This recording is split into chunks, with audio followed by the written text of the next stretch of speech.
Now at 6, we'll learn about the life of Joplin Police Officer Corporal Benjamin Cooper, who was killed in yesterday's shootout. Plus, how the community and area businesses are coming together to show their support. The 4 states' most watched news starts now. We are a large family at the Joplin Police Department, a very large extended family, and today we are hurting. And we're feeling that throughout the community. I'd like to thank the overwhelming support we've received from this outstanding community that we call Joplin. Joplin Police Chief Sloane Rowland is asking for prayers as they mourn the loss of an officer following yesterday's shootout. This is KOAM News at 6. We're learning a bit more about how the events unfolded yesterday. The shooting started just before 1:30 p.m. near the Buckle at 4th and Range Line. Officers responded to a reported disturbance. When they arrived, they encountered the suspect and exchanged gunfire. 2 officers were injured here, then the suspect fled. Near 9th and Connecticut, gunfire broke out again between officers and the suspect.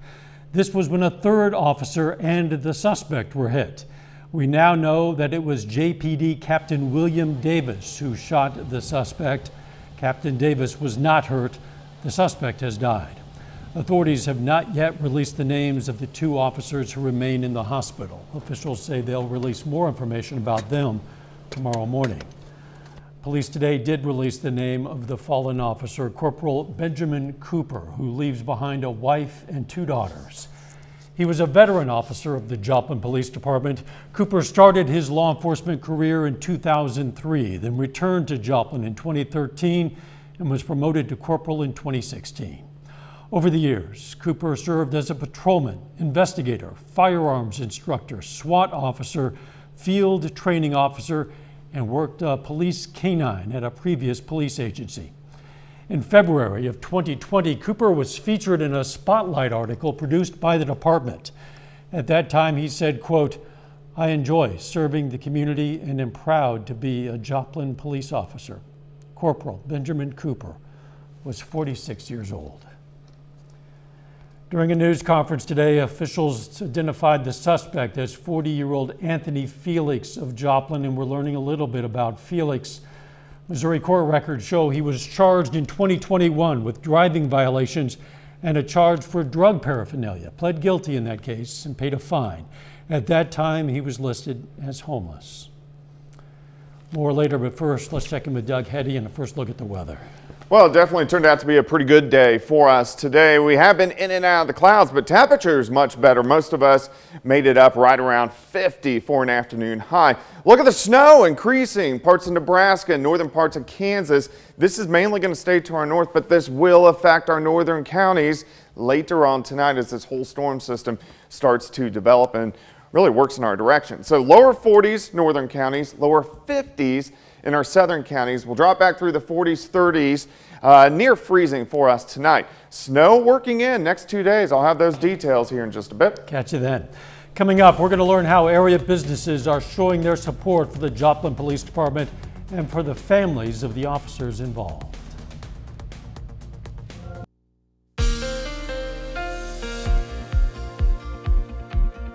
Well, it turned out to be a better day for us today. Partly sunny skies, temperatures near 50 during the afternoon, which, hey, we'll definitely take as our next storm system is working in. Here's a nice live shot. Landers Chevrolet Tower Camp, southeast side of the city, looking back toward the southeast. I-44. Roads are dry, but for how long? Because our next system is working in. We'll start to see snow picking up northern counties late tonight. Most of us showers tomorrow, freezing drizzle, light snow tomorrow night, light snow on Friday. Of course, you can get my long range forecast on my month-long blog. That is KOAMnewsnow.com. All right, anywhere from lower 40s to lower 50s, so about a 10-degree spread across the region. We'll drop back through the 40s, 30s, upper 20s, northern counties. You guys are the ones who are going to get some snow tonight. Everybody else staying dry. Right around freezing for an overnight low. Look at the clouds increasing. That next storm system starting to get really kind of going. You can see the snow in Nebraska, back through northern Kansas, and then stretching back into southwestern Kansas. This is the first wave. Majority of this is going to stay to our north. This wave's really going to smack Kansas City, but it will clip our northern counties. Our wave is still back here out across parts of Utah, and that will really start to affect us tomorrow night. All right, so let's break this down. Kind of a weird forecast. Look at the snow increasing. Here's 5:30 in the morning. Snow increasing, Yates Center, Iola, Fort Scott, Nevada, El Dorado Springs, Stockton. You will have light snow. You will wake up to snow on the ground. You'll have some slick roads, and I expect Stockton, Nevada, Fort Scott, Iola, Yates Center, even Shootout to pick up 1 to 3 inches of snow during the daytime hours tomorrow.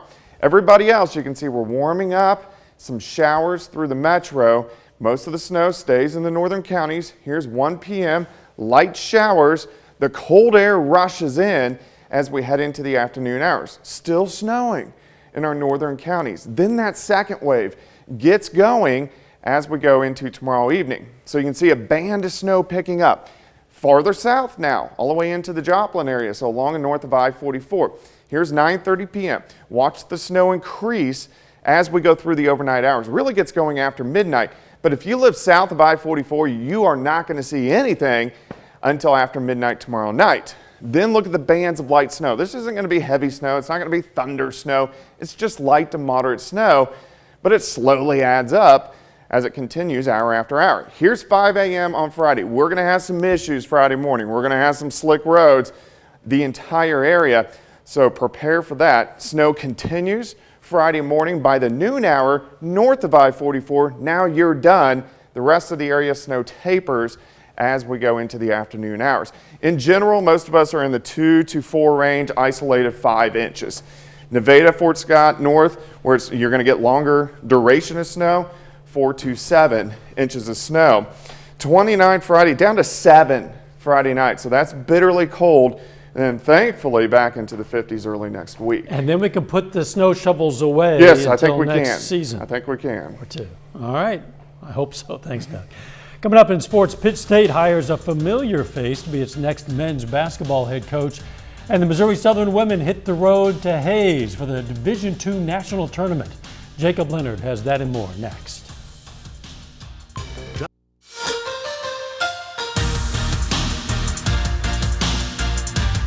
Pittsburgh State men's basketball has a new head coach, and it's a guy who's kind of familiar with Kansas. The PSU announced today the school has hired Missouri Southern's Jeff Boschee to be the new leader of the men's basketball program.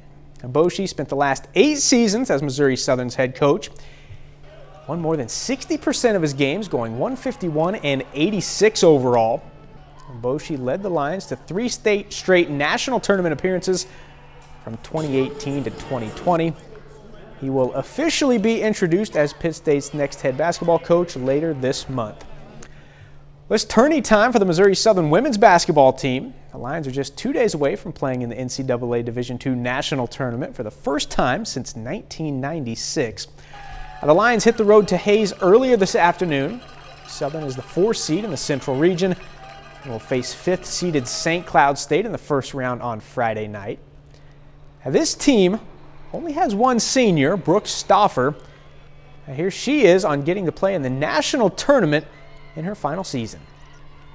Since I came here, it's always been a dream to go to the tournament. I've always remembered we've lost in the first round of the MIAA tournament, and I just think, dang, what if I know we can be that team that can get that far, and I just am super excited to be able to do this. It's a great year to go out on, and I'm just thankful to have such great teammates with me as well.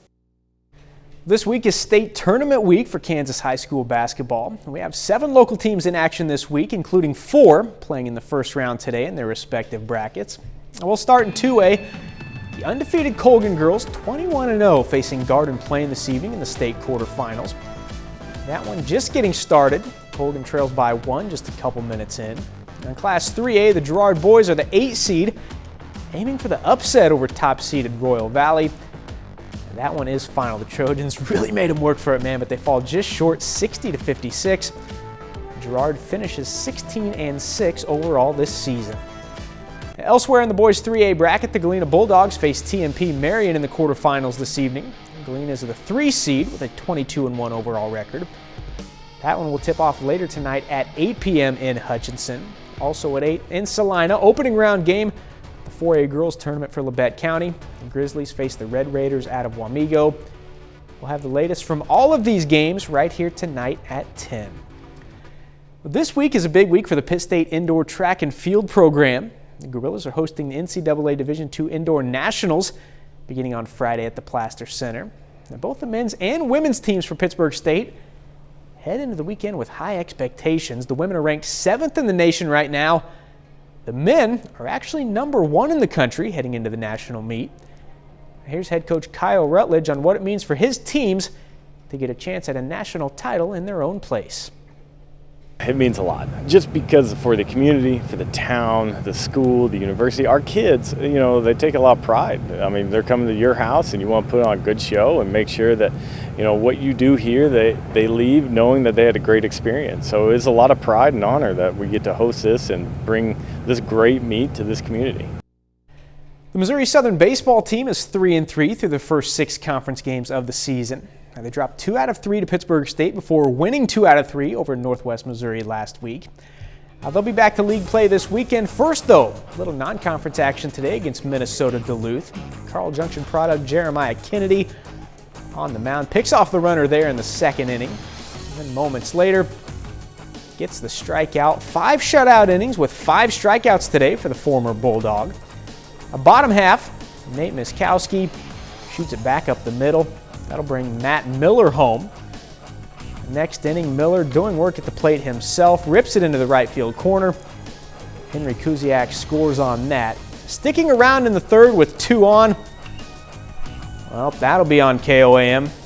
Webb City product Tragan Parker, 3-run homer. I think that's what I'm supposed to say. If you know, you know. Lions roll by the Bulldogs today, 7-0. And that's it for sports. We're back with more news after this. Take time now to honor a local veteran of the U.S. Army. Raymond Harper served in 1987 and 88, stationed in Korea. His hometown, Baxter Springs, Kansas. And we are proud to salute Army Specialist Raymond Harper, a 4-state hero. All right, I can forecast with some degree of confidence that there is a 100% chance that spring will arrive eventually. However, Yeah, in about 2 weeks. 2 weeks. Yeah. In the meantime, we have to put up with some more winter weather. We do. We have snow increasing out across Nebraska and north central Kansas, western Kansas at this point in time. This band's mainly going to stay to our north tonight, but this will affect our northern counties. Yates Center, Iola, Fort Scott, Nevada, El Dorado Springs. You all wake up to snow during the morning hours. The rest of us on our 7-day, you can see temperatures get near 50, showers develop, freezing drizzle develops tomorrow evening, and then over to snow tomorrow night and into Friday. Look at that 7 Saturday morning, so bitterly cold air working in. You tell me that's not a typo. I know. You're not missing a digit on Nope. that. All right. Try again. Yeah. Final sports news. Jeff Boschee moving from Missouri Southern Pittsburgh State. You can check out the full release from Pittsburgh State on our website, KOAMnewsnow.com. Thanks for joining us. We'll see you right back here for KOAM News at 9 on Fox 14 and then right here at 10. Let's make it a great evening.